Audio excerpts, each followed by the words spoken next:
بے شک سب سے اچھی موت یہ ہے کہ انسان اللہ تعالیٰ کی راہ میں قتل ہو جائے۔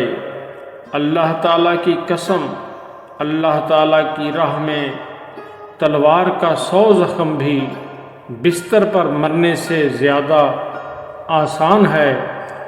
بے شک جتنے لوگ زمین کی پشت پر چلتے ہیں وہ سب کے سب ضرور اس کے پیٹ میں دفن ہوں گے۔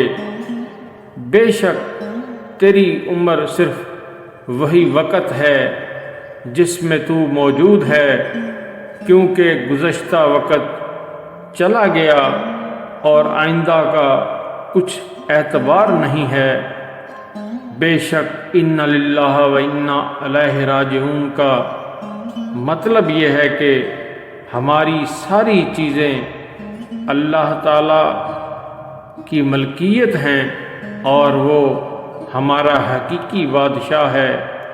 ہمیں ایک دن مر کر اس کی بارگاہ عالیہ میں ضرور حاضر ہونا ہے۔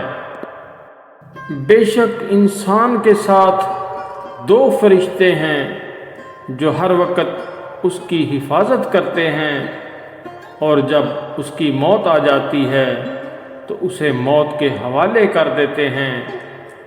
بے شک موت میں اس کے لیے راحت کا سامان نہ ہے جو نفسانی خواہشوں کا قیدی اور ہوس کا غلام ہے، کیونکہ جس قدر اس کی زندگی لمبی ہوگی اس قدر اس کے گناہ زیادہ ہوں گے، اور وہ اپنی جان پر بے حد ظلم کرتا رہے گا۔ بے شک موت نہایت تیزی کے ساتھ تمہارا تعاقب کر رہی ہے، اس کے ہاتھ سے کوئی نہیں چھوٹ سکا اور نہیں چھوٹ سکتا۔